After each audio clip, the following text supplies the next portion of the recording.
Good afternoon, good evening, good morning, everybody. My name is Peter Joseph, and welcome to Revolution Now, episode 53. This episode marks a new beginning of the program with a visual component that I hope will be more engaging and communicative.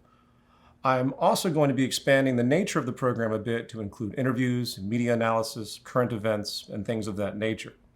But note, for those listening in audio-only environments, I will still do my best to make sure the visual tools used will be verbally described as well.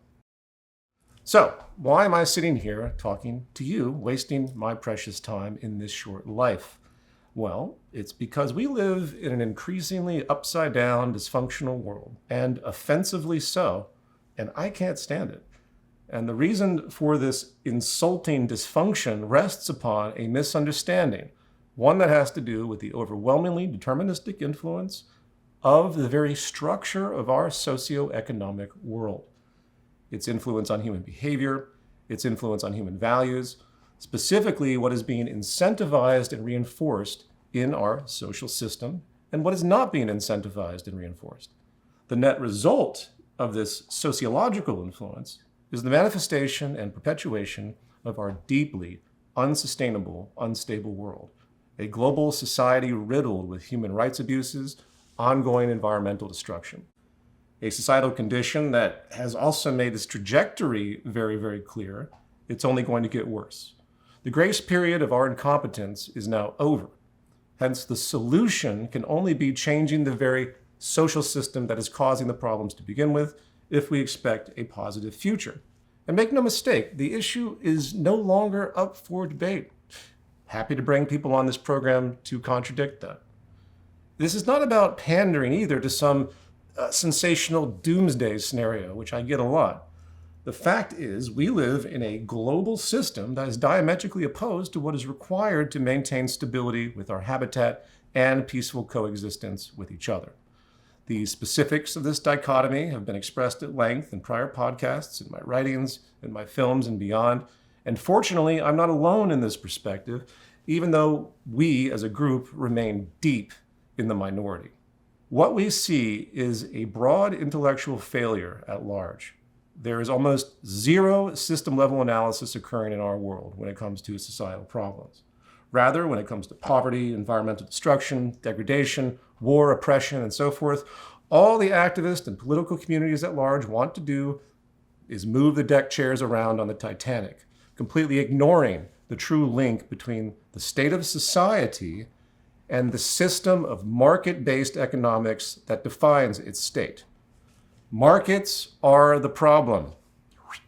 Markets are the problem. Trade is the problem. And no, this is not a contention of ideology. This has nothing to do with Karl Marx or socialism or whatever nonsense many wish to try and deflect that opinion with. As of the early 21st century, through the lens of systems science, we can now understand the true endogenous nature of market capitalism, formally and empirically, realizing that this system is going to kill us off if it remains, no matter how we try to adapt within it, as far as common activism, in-system activism. Yes, there are certainly lots of solution proposals out there, but they are mostly all myopic and hence false solutions. In fact, I think my favorite false solution within all of this is the idea that technology is going to save us, in a material sense. This is the big one with the reigning techno-capitalist apologists out there, the millionaire and billionaire tech class who dominate the media with their ambitious concepts, who certainly, indeed, have no incentive to dismantle the very system that made them so wealthy and powerful, so they just assume science will prevail to continue cleaning up the things as we go along, without addressing the system itself.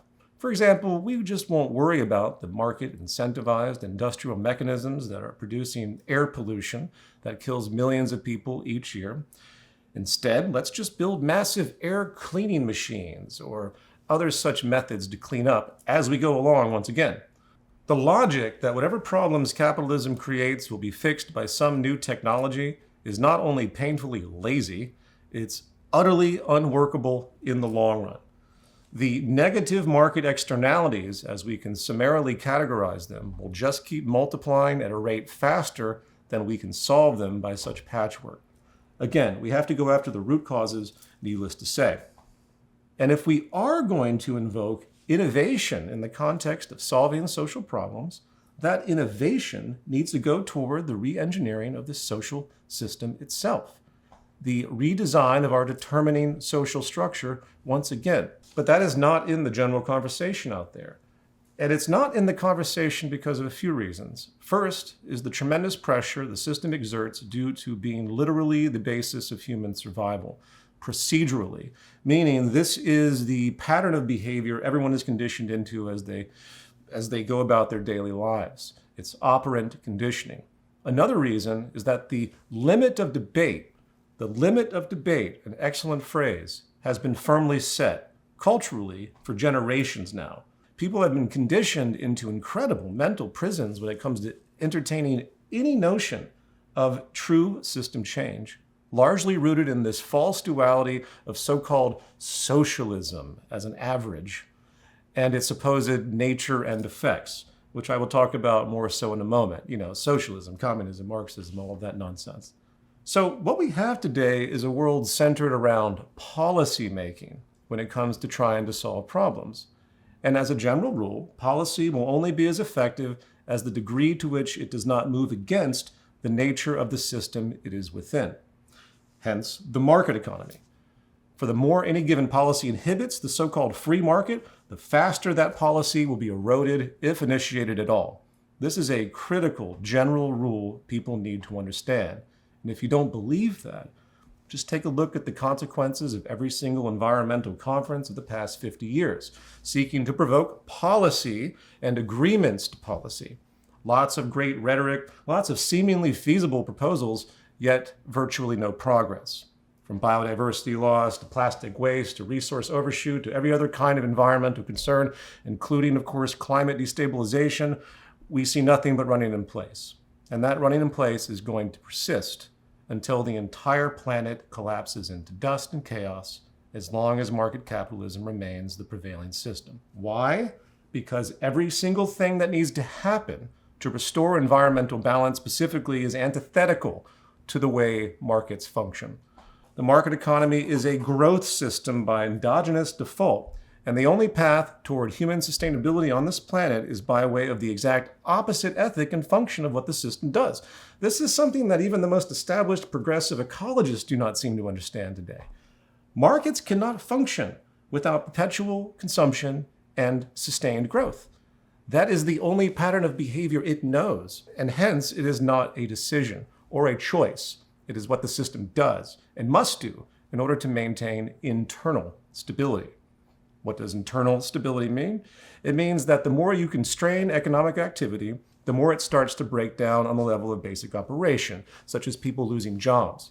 And yet, as I've run to the ground endlessly, numerous times, the true goal of any true economy is in fact to do more with less, the opposite idea. You want the system designed to move toward fewer and fewer needed people to be employed and fewer resources used. Less waste, right? You want higher levels of sustainable output in that equation because of increased efficiency, true technical efficiency, not market efficiency. This is a common sense notion, in fact, that anyone would apply in their normal household economy. It's about reducing waste once again, which is essentially what the term economy means. Unfortunately, that focus is the exact opposite, once again, of what market capitalism requires to maintain its own internal stability, once again, as the system is literally built upon waste as the driving mechanism. So, back to my point. Policy attempts have limited effects by default, and that doesn't just apply to ecological problems, but also to social problems in the form of poverty, crime, hierarchical power abuse, corruption, and the like. And in many contexts, policy evolves then into institutions, regulatory institutions, interventionist institutions as well. Same idea. The Environmental Protection Agency, for example. The general institution of mass incarceration as an outcome of the legal system. And in some cases, you will even have seemingly activist uprisings that attempt creative destruction of existing institutions by attempting their own institutional development. On that context, I must say my current favorite example of this false solution of institutional change is the hilarious pop culture fascination with cryptocurrency and Bitcoin. While most people in this arena are just gambling in the context of Wall Street, there is a substantial subculture, shockingly, that thinks somehow the rise of cryptocurrency will forge an institutional transformation of the financial system for the better. Unfortunately, this is not going to be the case, as much as the financial system needs reform. Again, just like policy, institutions are fundamentally subservient to the system they are born from. Bitcoin is no different, and is just a system modulation that ultimately challenges nothing in terms of the fundamental flaws of the financial and banking institution realm, resting, in fact, on a grand delusion and mythology, largely rooted in old libertarian ideas around so-called sound money.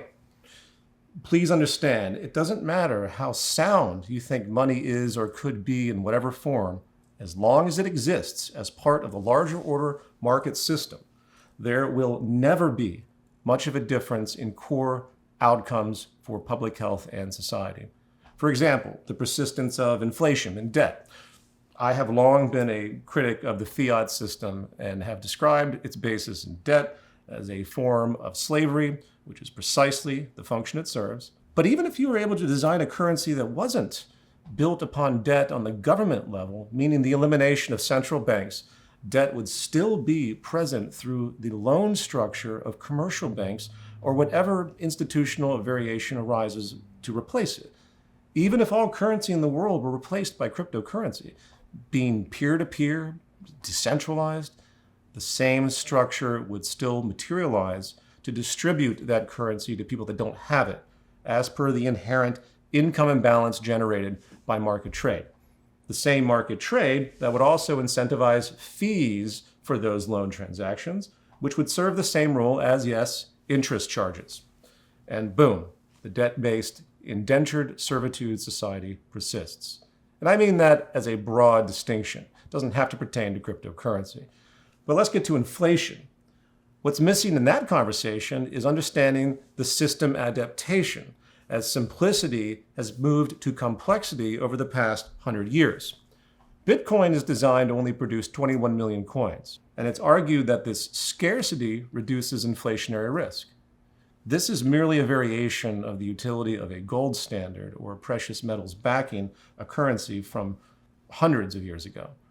The point people don't ask when they reflect on why we don't use a fixed money supply or backing anymore, moving into the realm of near infinite fiat, has to do with the total system evolution as it continues to evolve from simplicity to complexity. Modern capitalism today cannot function with a fixed money supply. It is too inflexible to compensate for the extreme imbalances constantly created in the modern global system. It doesn't matter how much you subdivide a single Bitcoin. It comes down to the value of the total supply, the total Bitcoin supply in this case. The moment immediate monetary needs of society exceed that value, the entire society locks up. In the fiat system, value can be created out of thin air based on need and regionally so. Yes, there are huge problems with the fiat system, but the fiat system is consequential of the larger order market economy and the system-level imbalances it creates. A fixed money supply, no matter how vast, is a recipe for disaster in such a complex economic architecture. There will be massive crises that will still happen because of the very nature of market economics itself, having nothing to do with the nature of currency itself, and those crises will have to be met with mass liquidity injections of values, monetary values, that can meet those needs, addressed regionally in virtually all cases. Therefore, coming back to the phenomenon of inflation, this is just what the total system has to do in its current adaptive form. If you don't believe that, just model it with modern statistics. Imagine an island with X number of people. They create a fixed money supply with a given value. You mirror the velocity dynamics of the real world, meaning how the rate of exchange, how fast things are changing hands, and then start unbalancing the system in terms of wealth and income disparity as is endogenously consistent by mass market trade. And over time, you're going to see that the money supply gets sucked up by fewer and fewer people, along with cyclical major crises that will occur, and that society will come to a halt if new monetary value isn't introduced out of thin air. It is inevitable. In the end, the cryptocurrency sphere is a huge waste of time and energy from a social change perspective. And I hope people who have been sucked into this delusion begin to understand that. If you're into gambling, go ahead. Take other people's fiat money, as quite ironically, the very value of each crypto coin is literally derived from fiat currency. And if you want to use it to send money peer-to-peer without a third-party institution, cool. Some countries can very much benefit from that as well, along with using it as a hedge against domestic currency problems, or perhaps even having utility as an alternative to foreign currency reserves and other things that are discussed. So there is utility out there. And again, I'm all in favor of peer-to-peer decentralization, as I'll talk about more so as we go along. But please, stop the nonsense, distraction, that this marks some new path toward revolutionary change. It doesn't. So in the end, all of this Bitcoin and crypto delusion has really done is cause great damage to the activist community through distraction. And it's rather grotesque to see propagandists promote it in this way as a grand solution, when all they're really doing is trying to get other people to buy it so the price will continue to rise for the sake of the propagandist's wealth that already own it. In fact, as an investment or gambling asset, which is likely all it will ever be, Bitcoin is arguably the most idealized Ponzi asset ever conceived of, as the perceived utility is absent of everything but conjecture, and its foundational scarcity can only push the idea of the price rising. And that's why it's so popular as the mass delusion it is.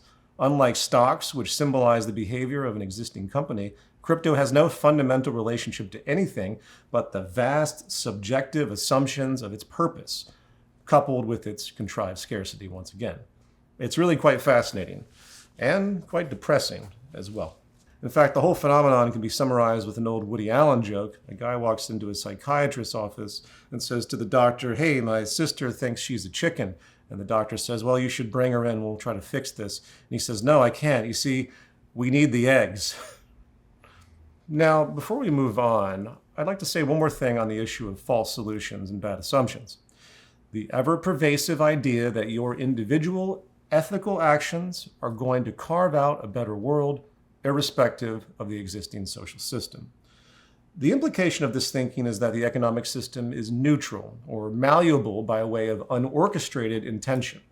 You know, ideas such as voting with your dollar, buying ethically sourced this or that, riding your bike to work to avoid hydrocarbon use, and so forth. The idea being that as long as you, as an individual, have proper moral compass, and if we all have proper moral compass, whatever that means, everything will work out, regardless of the pre-existing system you are inside of. No. Such behaviors should be encouraged, of course, but they are not functional towards system change for a few reasons. First is the subjective nature of what morality is supposed to be within the current culture. Where does a culture derive its sense of ethical responsibility? It's not the scope of this podcast to go into such philosophical analysis, but what we can agree upon is that morality and ethics are a cultural phenomenon, begging the question, where does the culture come from? It comes primarily from the system of survival and the social relations inherent to it. And as far as I'm concerned, a truly moral person wouldn't just be concerned about overt abuses, such as the fact that there are more slaves in the world than any time in history, in human history, according to United Nations standards, but also the very incorporation of human exploitation itself, which defines the very essence of market capitalism, the extraction of surplus value, to use a technical term. You can only generate profit through imbalance, such as seeking cost efficiency, which is often rooted in the exploitation of a desperate human being for labor power. Most are drawing arbitrary lines when it comes to what they think is morally appropriate or not, and that is consequential to the social system itself, which determines the overall moral aptitude of society, what we call normal. Similarly, we can directly see what the socio-economic system is incentivizing and rewarding and realize that the average person is going to go with that flow for their basic day-to-day survival. From a person who must save money due to income scarcity, that does not have the luxury of supporting businesses that may be doing things a little bit more humanely, a little bit more ethically, a little bit better in terms of production and sustainability, to the general business mindset required to stay profitable, which is fundamentally competitive. Meaning, if you run a business with truly sustainable practices, the costs incurred will force you to lose your competitive edge and lose money in the long run. That's why unsustainable practices prevail, because it's too expensive to do things properly as you compete. And a common cliche retort to that, of course, is, well, if you produce more sustainable goods, people are going to want to promote sustainability and simply spend more money on them. You will create the demand by your ethical behavior. While that may be partially true for those that can afford to be more sustainable and ethical, that will not be the majority of consumers in the scarcity-based system we have as they try to desperately save money for their own survival. The vast majority simply do not have the luxury of this kind of behavior. And the same goes for wanting to care more about your employees as a business owner. Pay them more than the average industrial wage. The result is the same. You will lose a competitive edge and lose money in the long run. Why? Because the strategic advantage within capitalist competition is in the abuse of the habitat, the abuse of each other. It is self-regulating tyranny, if you will. And there's really no escape from that. Businesses will simply fail if they do not conform to fundamentally abusive practices, relatively abusive practices, we'll put it that way, in this game of strategic market exploitation. In fact, in recent news, Kroger Corporation here in the United States has been under antitrust scrutiny due to its proposed $25 billion merger with Albertsons, another grocery chain. The Federal Trade Commission filed a lawsuit to block this merger, citing concerns that it would, of course, reduce competition, lead to higher wages, and negatively impact worker wages and benefits, which is always what happens in general. But as I detailed in my prior Substack article called The Competitive Illusion, this is exactly what should be expected of all businesses as they seek to battle competitive forces, which is precisely what Kroger Corporation said in defense, as they are just trying to compete against massive companies like Walmart that also have grocery store elements. I mean, what do you expect? All businesses are moving against competitive balance because that's exactly what you must do, as I'm going to talk about more so in a moment. My main point here relates to this delusion that there are other options in the market economy to be anything but unsustainable, abusive, and monopolistic. The matters of degree don't matter. And it warrants tremendous frustration when you think about it. The causality could not be more clear. And yet, rarely we ever hear any system-level conversation amongst NGOs, nonprofits, or the general activist community, the common activist community. And if you do hear people talk about system change, inevitably, the subject is immediately countered with the assumption that the only known alternative that has ever existed is something called socialism, once again, or communism or Marxism, etc., as if any of those abstracted, subjective ideas exist as formal systems. They do not. But those symbols linked to vast arrays of supposed societal failures or abominations in history, human rights abuses, and so on, it helps preserve the paradigm of market capitalism because everyone's been trained to fear the idea of any alternative as being substantially worse. It's really quite incredible to see how powerful this propaganda has been. If I hear one more person frame economic change in this false duality construct between capitalism and socialism, between free markets and collectivism, or whatever bullshit term people come up with, I'm going to blow my goddamn brains out. It's like a trance. It's mass brainwashing, mass hysteria on a certain level. So, that said, I'll finish this section by saying this. It doesn't matter what you think of any real or assumed alternative to capitalism is. If we do not change this system, it will destroy civilization. In fact, it's destroying it right now if you pay attention, as every single life support system remains in decline and accelerating in that decline.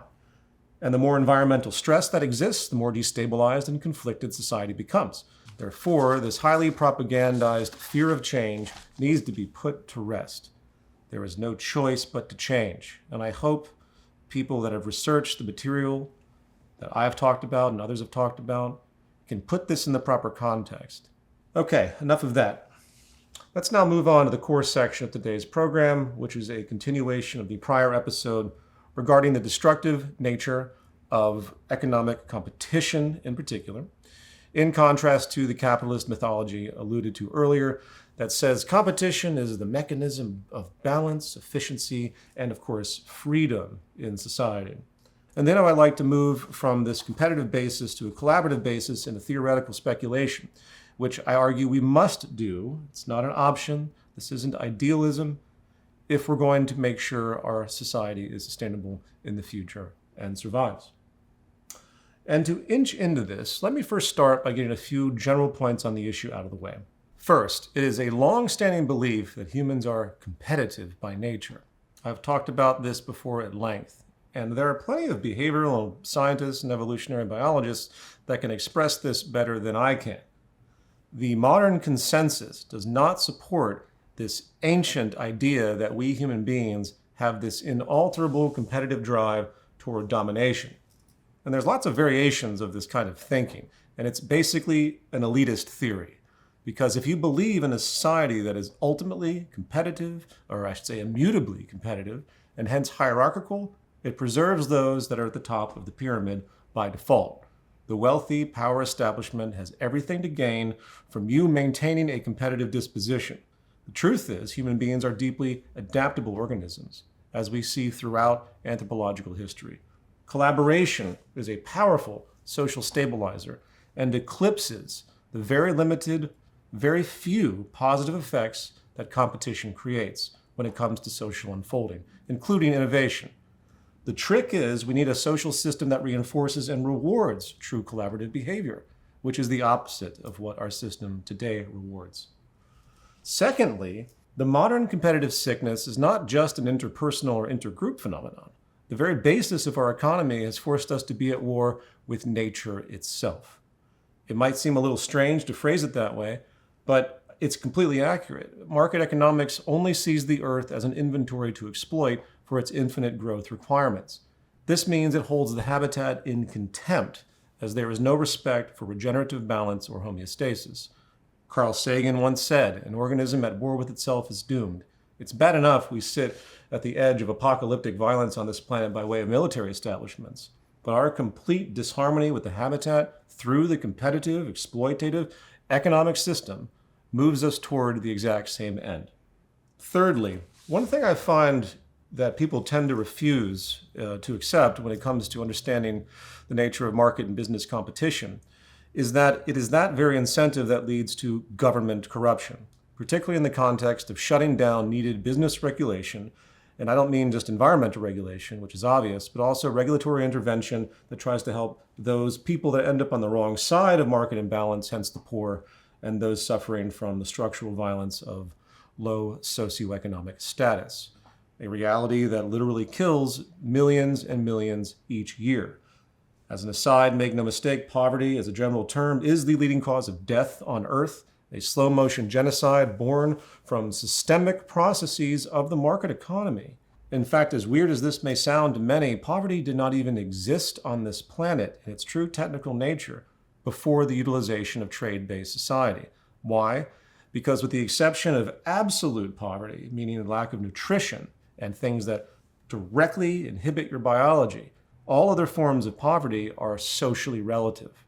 That noted, when it comes to overall government corruption, everyone always says the same thing, right? Get money out of politics. What a naive and absurd thing to say when your entire society is run by money and markets. It is the exact same competitive function that keeps businesses trying to outdo and stifle each other in the business game that incentivizes fighting back any regulatory interference on the part of government. It is fascinating how the activist community can't get a handle on that yet. In fact, the general public at large tends to accept the basis of competition in business as a good thing, but draws the red line when this competitive ethic enters into the relationship between business and government. I'm sorry, but this is just what the incentive structure does, which is why at the foundation of things today, lobbying is completely legal, and corporate lobbyists outnumber lawmakers 10 to 1 here in the United States, many of them writing the actual laws that policymakers put forward. A fundamentally business-run government is what you have, and that is a result of the competitive intent built into the market ecosystem. Don't want that to happen? Well, I guess you could try to outlaw such things as the common logic goes. But wait a minute, if laws are written essentially by policymakers as they are influenced by money, why would those people write laws to remove that influence? See the problem? And obviously, I'm being purposefully rhetorical here, but the truth remains. Naive.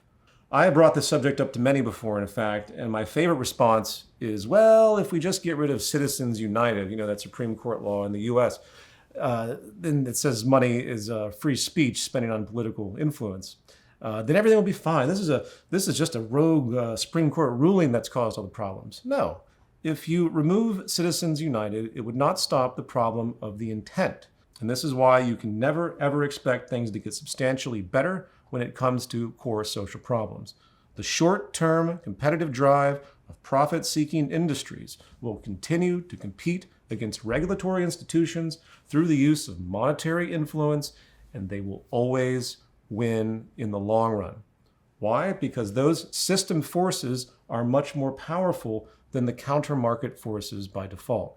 Everything is too entrenched. The state apparatus is not independent of capitalism once again, it is a consequence of it. Its character is defined by it, which again is why environmental laws are virtually ineffective, and many other empirical examples that can be sourced. And yes, to balance this out, you can argue some countries are doing better than others, but there is a limited global threshold as well. The rich will fundamentally continue to get richer on this planet. Power will continue to consolidate, and the environment will continue to decline. By force, once again, of the market economy's endogenous nature, producing networks of human agents that are far more inclined to serve that system's most natural gravitations rather than oppose it. Why? Because it rewards them with their survival and standard of living to do so, even if it means, in the long run, the end of civilization itself. Now, as an aside, does that mean we just give up and not attempt to elect people or push policy in the political construct that try to collar these terrible natural gravitations of capitalism for the betterment of health and the environment? Of course not. We cannot give up on that level, for we need to slow the machine down so we have more time for revolutionary change. But once again, the level of common activism can't be the final solution, and hence we have to be focused on system change simultaneously. Unfortunately, time is increasingly not on our side. At the present moment in particular, market agents are deeply winning now, especially in the highly influential United States. The rise of Donald Trump is perhaps the most dominant signpost of this acceleration towards a deregulated abyss, which is why I have been so vocal about stopping his re-election. It has nothing to do with Democrats, Republicans, or left or right. But again, from the standpoint of economic competition, all of this is expected. In fact, I see it as a new stage of system adaptation that increasingly throws off needed regulation so the market can be free in order to continue to pretend that it's still a workable system, that it's still viable. Because in the short term, deregulated markets will have a robust reaction. But in the long run, again, it will only exacerbate income inequality, power consolidation, and environmental decline. Okay, moving on. The fourth issue we need to get out of the way when it comes to the overall dysfunction of a competitive society is the integrity of information itself, including cherished scientific consensus. So much of what we have been led to believe about the world, told it was arrived at through the method of science, has been utterly wrong. Not wrong in the context of natural falsifiability of things over time and the march of scientific progress, as obviously everything is going to change in our understanding over time. No, I'm referring to very specific problems of incentive distortions, where profit-seeking entities, whether an individual or an entire industry, willfully promote biased science because it helps their bottom line. And the problem is twofold. First, you have the direct problem of fraud or the willingness to not be completely truthful, manipulating data for self-interest, such as the oil industry has been doing for many decades regarding how hydrocarbons affect the ecosphere. Or we can go back to the food pyramid that was taught to people like myself in elementary school, which was literally constructed by corporations as a marketing gimmick, polluting the lives of millions and millions of children. Point being, it's been well established that even prominent scientific journals have been infiltrated to promote such bias by corporate influence, making the necessity for skepticism essential in areas, we just hoped we could kind of trust once again as a scientific outcome. And there's no shortage of examples with that in all areas. Secondly, since this awareness of historical manipulation exists, it pushes people to reactionarily, to impulsively mistrust scientific consensus itself as a kind of impulsive reaction. Not critical skepticism through thought and research, but a rejection born from cynicism, again from mistrust. In other words, since there is precedent for corruption, they just assume corruption will be consistent.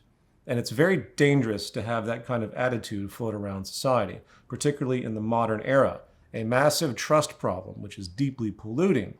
And as an aside, we are all familiar with this terrible pejorative that has swept modern culture, the phrase conspiracy theorist. It's fascinating to hear this term used so passively now, as if it's some kind of technical distinction of perspective.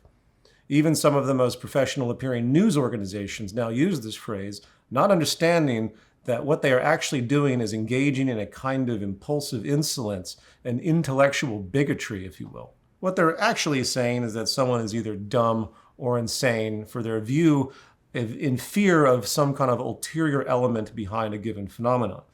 It's right up there with the vague use of terms like socialist or communist as descriptive pejoratives, fundamentally meaningless, abstracted, subjective terms, apart from relatively getting across the idea that a person or an idea itself is to be debased in a given context and having no validity or integrity.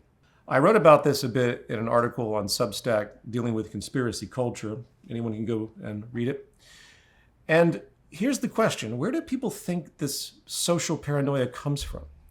Where do people think this enormous mistrust of power and institutions find a psychological root? It's very obvious. It's rooted in a kind of emotional reaction based upon blind skepticism of our society at large and its behavior, hence our social system, because everyone in this system is constantly manipulating everything on different scales for their own personal or group advantage, at the expense of others, inevitably. That is just what the capitalist system does. And in a climate where everyone is fundamentally dishonest and angling at all times, of course you're going to have pockets, I should say, of mass exaggeration, of irrational causality, a consensus that just assumes the worst and inventing things that don't even exist. Of course you're going to have that. Of course you're going to have QAnon. Of course you're going to have flat earthers. And of course you're going to have exploiters like Alex Jones shamelessly profiting off of the most extreme ideas, culminating this societal skepticism in a feedback loop. And as far as I'm concerned, it's all a side effect, once again, of the inherently competitive nature of our society. I'm not saying this is the only reason people believe stupid things, of course, but it's made that much worse by the ecosystem of mistrust that is inherent to our social system. Governments of the world don't just lie occasionally. They lie as a matter of practice, as do all corporations. Have you ever heard of advertising? The system is premised in a strategic game of manipulation, which again is why Donald Trump will be the next president. He is the archetype of a kind of con artist mentality that the system rewards, and hence why people support him, because that's the way they are trained to think as well. Okay, moving on.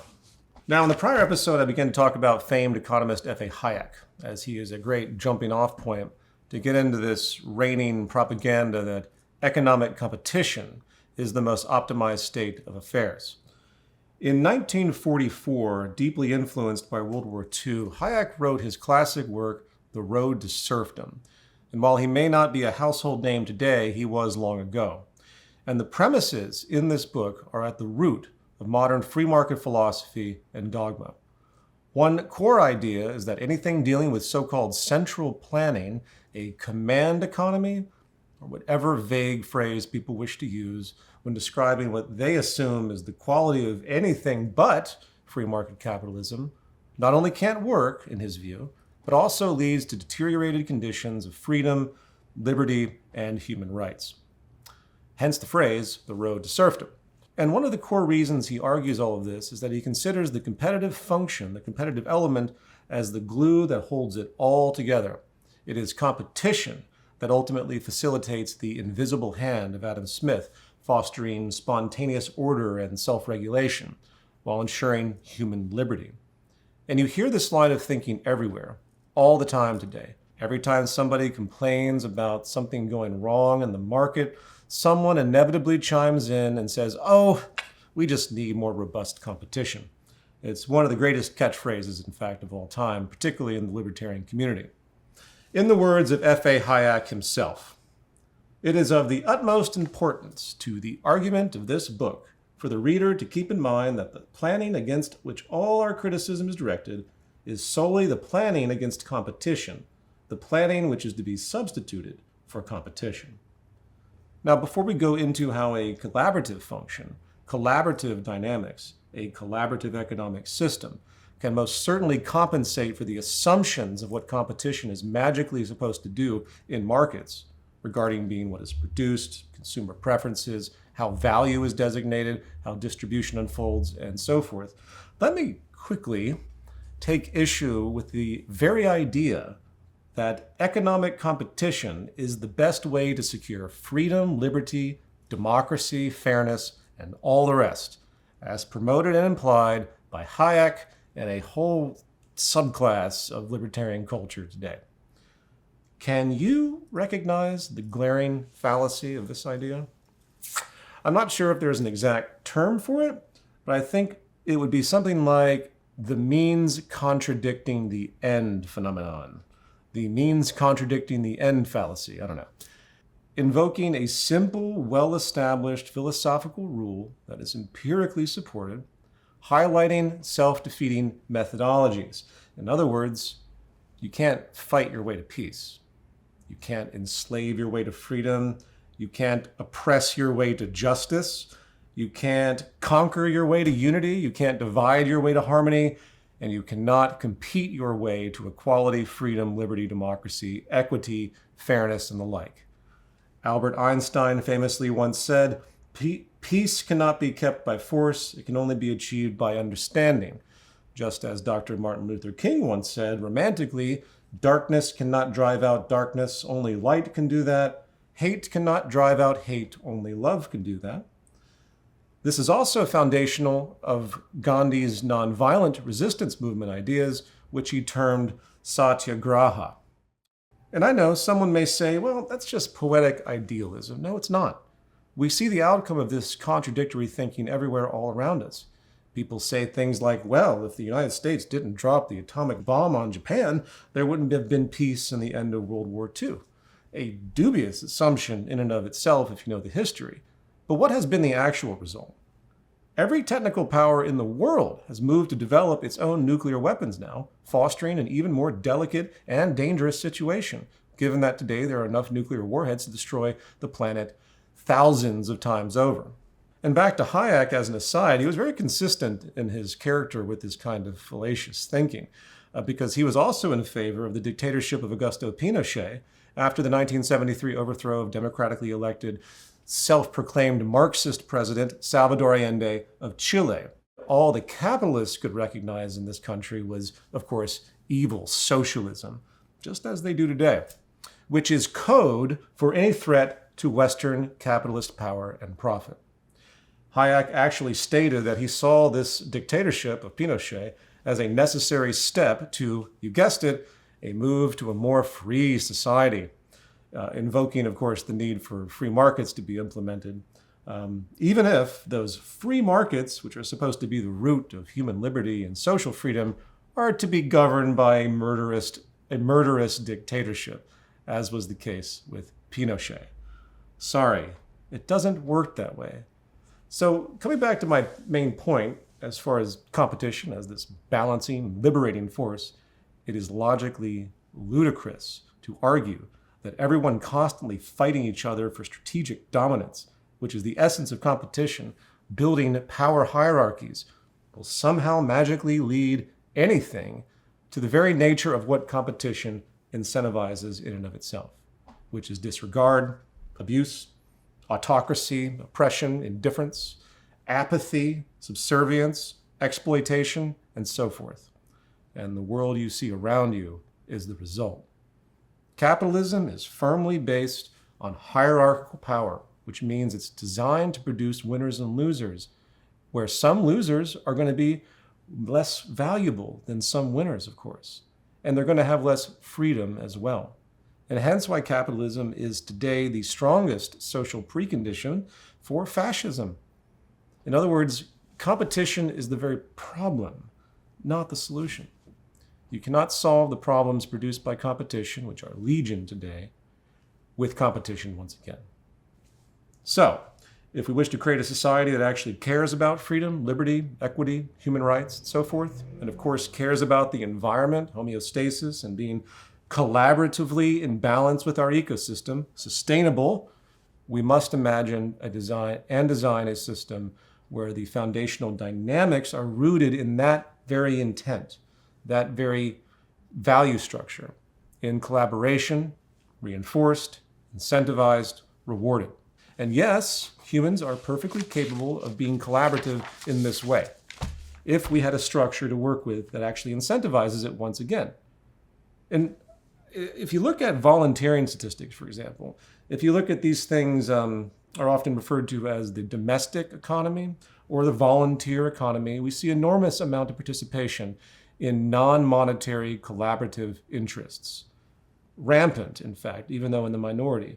It's estimated that up to 40% of GDP in some countries is mirrored in unpaid communal labor. According to AmeriCorps in the US, roughly 28% of the US population actively volunteers to help others to the tune of 5 billion hours a year.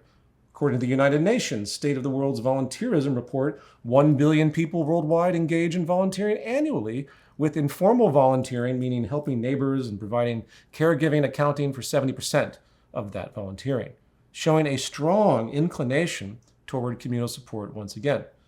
In an older 1992 Gallup poll I've referenced, it was found that 50% of American adults volunteered time for social causes at an average of 4.2 hours a week to a total of 20.5 billion hours a year, and it was calculated that that equated to $176 billion in value. Free labor, doing things for the community. At the same time, globally, more than 1 billion people are members of cooperatives, meaning businesses owned and run for and by their members, generally promoting communal goals over profit, at least initially. I could go on with those variations. But the point here is that we've already proven ourselves to be economically collaborative. The culture already exists, even though it is naturally in the minority. We can also look at behavioral studies and behavioral economics, showing that our satisfaction really comes from helping others in a communal way, more so than maintaining a competitive disposition, essentially taking advantage of others, which is what this system does. We are so much more psychologically rewarded if we don't fall victim to that kind of soft sociopathology that defines normality once again. So point being, people are not inherently competitive once again. The market system is not some manifestation of our immutable human nature. The problem is we are trapped in this economic condition of our own creation that suppresses collaborative tendencies, rewarding the opposite, and forging a dominant culture of toxicity, normality once again. Okay, that said, and moving on, what I'd like to do for the rest of the podcast is take 3 core points that pertain to the general free market concept of complex regulatory dynamics through competition, which I began talking about in the prior podcast. These things are often attributed to F.A. Hayek, but not unique to him. And we are going to reinterpret them from the standpoint of a collaborative, complex adaptive system. And remember, this is the crux of the argument. The idea that free markets and competitive functions lead to spontaneous, viable adaptation of an economy, which, as Hayek argues, is the only way things can work out. And keep in mind, we're not trying to build out a collaborative economic concept based on any notion of bureaucratic planning. This is what is, again, pejoratively referred to as central planning, which is vaguely associated to anything that isn't free market capitalism, of course. We have to observe that complex adaptive systems have certain self-organizing properties, as I'm going to talk about. And I point this out just because it's a kind of red herring, really, if you think about what people like Hayek have promoted, where they're constantly assuming a certain kind of structure in a non-market society that is just sort of a pyramid of people making decisions, lacking all the feedback and absorbing all the complexity that's required. Which again is why I continue to argue that historical notions of so-called communism, socialism, and Marxism have no true dynamic foundation. It's just based on a series of assumptions. They are not systems in the truest sense of the idea, meaning they do not have shared self-organizing properties by which one model of behavior exists to define an idea. In other words, the USSR's system of economics was the USSR's system of economics. It was not socialism or communism as routinely described. It doesn't matter what these labels were. There's no system identity. And if that still doesn't make sense to folks, please review my Substack article on this subject called Why Socialism Sucks and It's Not Why You Think. Okay, these 3 points in question are going to be efficiency, self-regulation, spontaneous order. Number 1, efficiency. From the competitive market standpoint, the following proposition is assumed. Efficiency arises when decentralized decisions driven by competition allocate resources through trade and hence the price mechanism. Now, transforming this through a collaborative lens, this becomes efficiency emerges through decentralized cooperative networks with all knowledge shared, infused with direct democratic mechanisms to arrive at economic action. Now, what does that mean? Well, first we have to define efficiency properly. The goal is technical scientific efficiency, which means maintaining homeostasis with the environment, ensuring all goods are strategically designed for longevity and adaptability, including aspects like standardization, ultimately working to get as close to a zero-waste, circular economy as possible. This is not equivalent, again, to market efficiency. Market efficiency has no comprehension of true technical efficiency. Market dynamics are explicitly based on random growth and waste, driven by proxy through profit seeking. That is the root function. If people get fed and have elevated standards of living and so forth, that is entirely a side effect of the system in the short term. True efficiency assessment must include science-driven analysis combined with democratic mechanisms such as bridging consumer preference with natural law standards. How is this achieved? Through an open source, participatory design platform adapted with sustainability and efficiency filters. This may sound fancy, but it's essentially just a more tuned up, crowdsourced CAD system. As far as things like informational integrity, it can be protected through distributed ledger mechanisms, while basic artificial intelligence will underpin efficiency and sustainability calculations based on empirical data. Again, it sounds really fancy. It's actually not. The process will extend differently depending on the specific goal. But if it moves towards, say, physical goods, such facilities will be cooperatively organized both internally and externally, using the same efficiency approach to minimize waste. In the early stages of this model, localization is inherent. But it's not just about, say, where something resides, a system resides, a production system, but also about what resources and production mechanisms are accessible. And because everything has to scale, the early stages of integral will produce very simple things. Yet, as participation and resource access grows, complexity increases.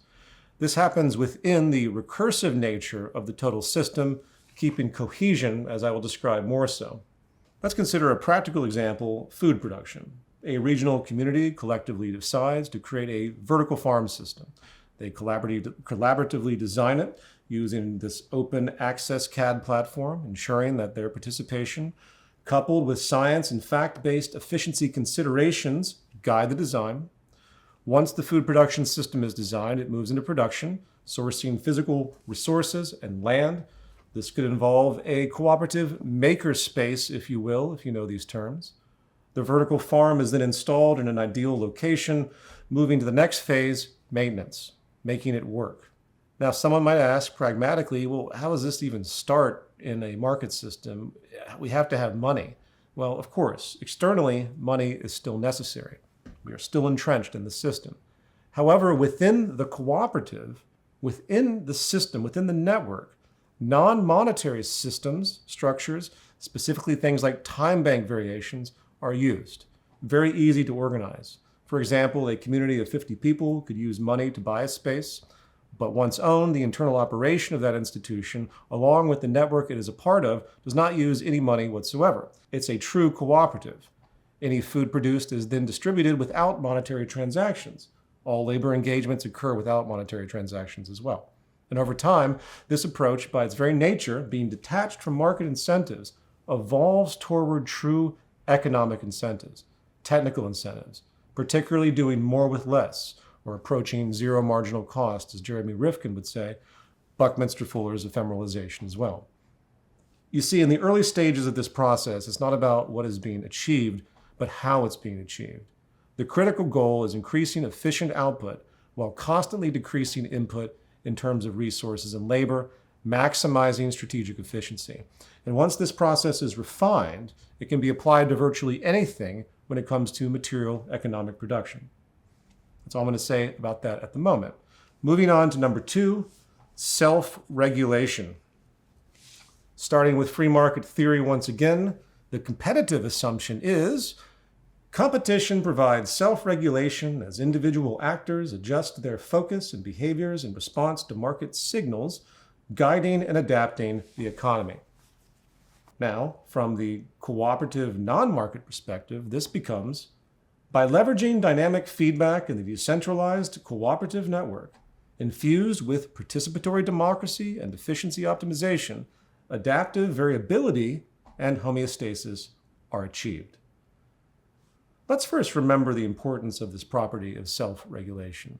Viable system self-regulation means a system requires the least amount of external intervention. What qualifies something as external? Anything incongruent with the dominant system dynamics of what is attempting to be regulated. A classic example is the legal system versus the market system. The legal system attempts to regulate the market, but operates in a completely different way in terms of its structure, of course. In the context of this collaborative concept, the goal is for whatever is occurring within an institution or between institutions to have as much built-in consistency and confluence as possible to solve problems both horizontally and vertically, meaning relationships existing between different scales of operation. If you're familiar with this kind of thinking, you would call it recursive relationships. The cooperative network must maintain requisite variety to meet any emerging challenges, which usually comes from changes in the environment, meaning the system's ability to match the complexity and unpredictability of what happens around it, influencing it, of course. This is achieved through dynamic feedback, constant circular information flows about what is happening in the system, allowing outcomes to be anticipated and addressed. It requires many levels of consideration, of course, one of which we'll call variety attenuation. Variety attenuation is critical to data systems when it comes to analysis because there's always an overflow of infinite data, virtually infinite data, that must be strategically assessed, reducing what is important and blocking out the noise. That stated, let's reflect on the contrast of this to the competitive price system for a moment.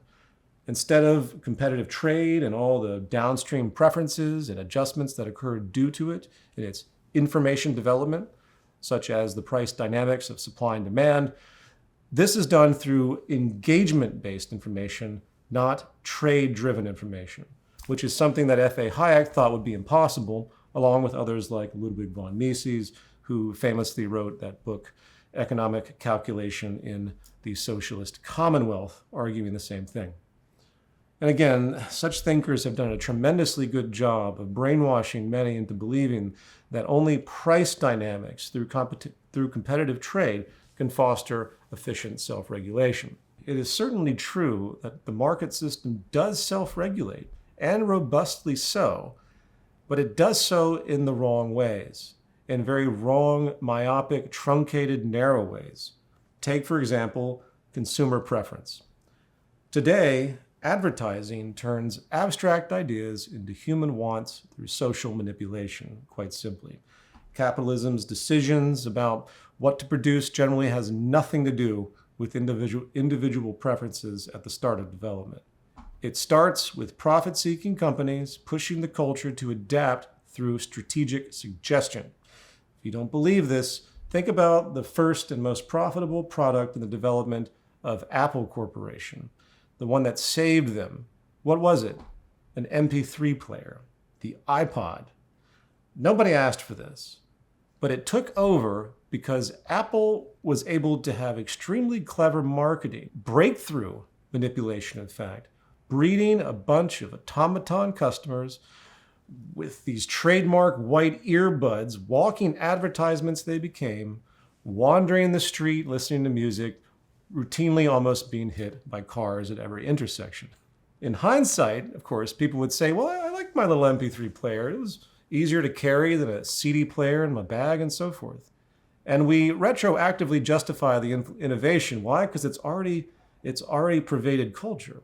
But in truth, it's really an innovation that wasn't driven by need. It's more of a developmental repetition with minor improvement, forging a luxury concept that certainly doesn't apply or didn't apply to existing needs. The needs were created. And again, through marketing and advertising, using appeals to social inclusion, people decided this convenience, this minor improvement in listening to music was to become a high demand item, a high demand need. And that's a very modest example. This machine of turning arbitrary, superficial ideas into socially supported needs is the corner of capitalist enterprise, hence the term marketing. In a collaborative system, a world without advertising, this would not exist. The feedback of what consumers want is built directly into the design, programming, engagement, using methods as simple as asking people what they want or running systems to anticipate trends. Simple, far more efficient.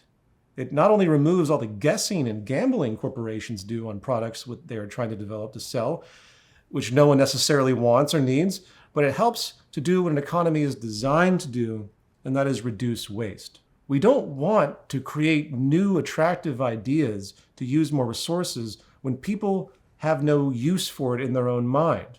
I hope that makes sense. It's a difference to solve a problem that exists and efficiently using resources, information to do so.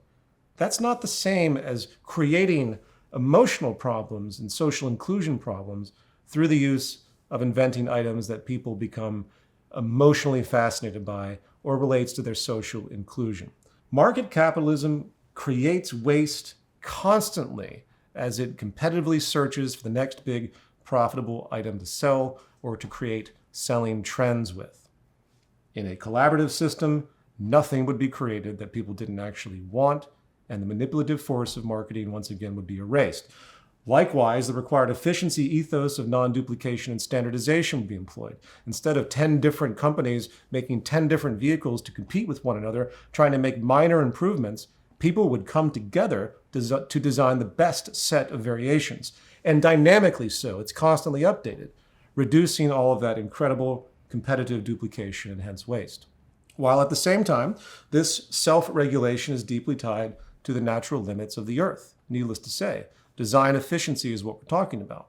And it must always consider each product not on the individual level, but how it fits into the entire output of the industrial system. It's one giant equation, in other words. And I'll be honest, you think about the simplicity of this.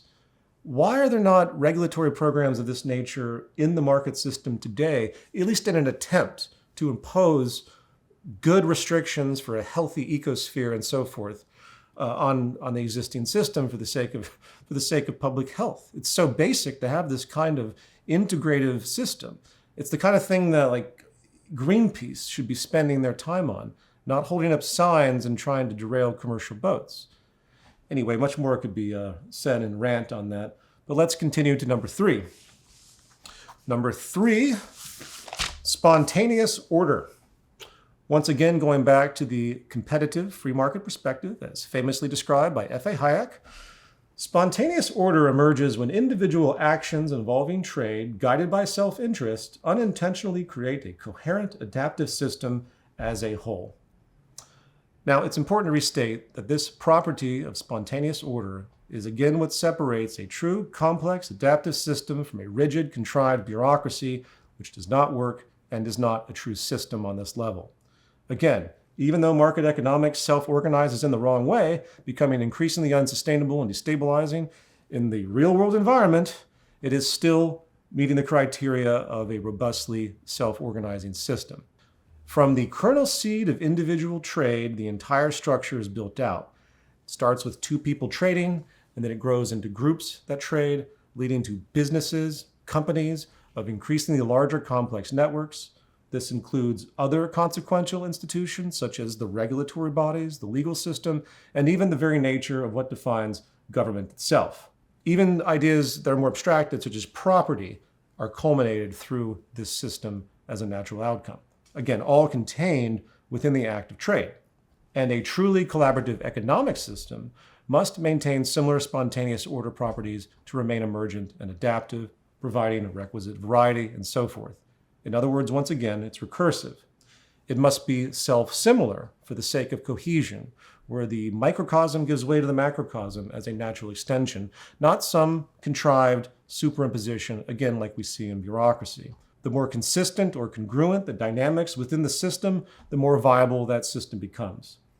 That stated, going back to the market premise, how does this translate from competitive to collaborative in the context of a emerging spontaneous order?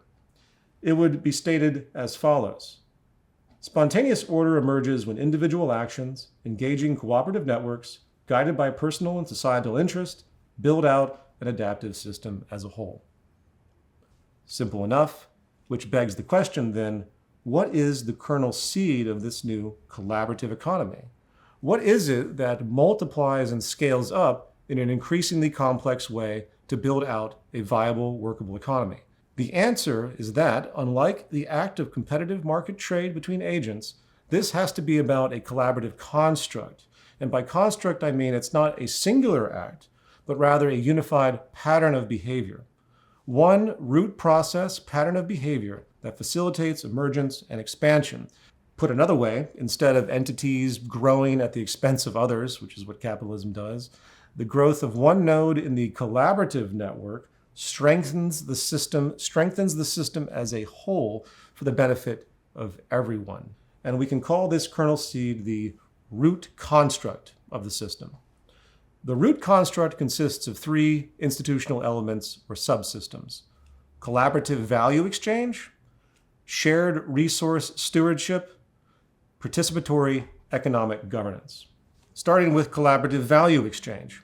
This subsystem combines time banks, cooperatives, and mutual aid networks, mechanisms for equitable and non-monetary value exchange, fostering reciprocity, shared ownership, and direct support within and across communities. For the purpose of today's podcast, I can't go into full detail, beyond emphasizing that this value exchange is the nuts and bolts of how things get done. A properly structured time bank facilitates service exchange, while cooperatives allow for non-competitive production, as alluded to earlier. The internal workings of such systems rely on collaborative crowdsourcing via open source digital systems, combining technologies, again, like distributed ledgers for security, regulatory AI for filtration, and other features touched upon before once again. The next issue is shared resource stewardship. This exists because designing and producing collaboratively obviously requires resources on all levels. So where do they come from? How are they maintained? How does each process fit into the equation? This marks a variation of what we hope in later stages of the system's expansion will lead to common ownership, the means of production as a single society, with the resources of the earth shared through decentralized stewardship. Of course, again, this is a distant dream, and it's not a necessity at all for the system to work at whatever degree it can. If land is needed to establish a collaborative institution, the community can pool financial resources once again, crowdfund the project, and once the institution is established, Everything that happens, again, operates inside the new system, in total contradiction of the way market economics works. The more resources and means of production the system absorbs and creates through this collaborative network, the stronger it becomes. The more it dissolves the market-based network, continuing transition out of capitalism itself. And the third issue, participatory economic governance. This overlaps with the other two subsystems and is different from representative democracy we think about today.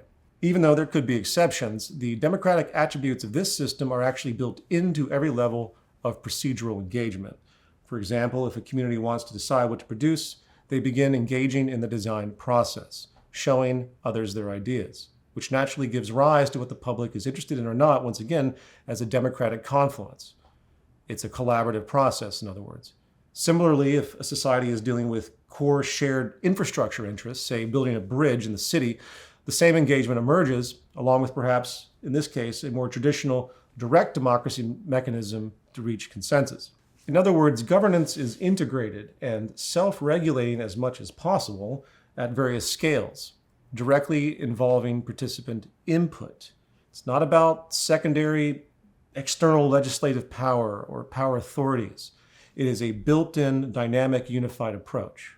And of course, the ideal in this kind of equation is you want as much participation as possible by the community to arrive at consensus. But it's nonlinear once again. Not one person, one vote. No one's elected in most cases. There could be issues of maintenance through managers, depending. These are all things that can be flushed out. People are actively involved at different levels of engagement, influencing the total outcome, which is the ideal. Self-regulating. Now, I know I've covered a lot here, and anyone thinking critically about these ideas are going to have more questions than answers. But I hope you'll begin to see the light. Much more is going to be said about this root construct and how it uses feedback processes across the entire system, driven by public engagement, moving the total system from simplicity to complexity in an emergent recursive way, maintaining coherence. But we are going to stop today on that note. Everything I've touched upon will be included in integral documentations that has been mentioned earlier, along with simulations we hope to develop that will actually show the process. And this concludes the program for today. It's a bit of an epic one. I know I'm more tired than I was when I started. And please know, I'm just as trapped as anybody in this system, and time does equate to money today. And I hope those that find value in this conversation will be supportive of me. You can go to my Patreon to support me. Know that I don't hide behind paywalls with anything that I do. If you do support Patreon, if you do have a direct donation as well, it goes for the entire community, because I don't actually restrict anything I'm doing. It's always freely available. If you can help support that entire network of development, I really appreciate that. Please take care out there, folks. Talk to you soon.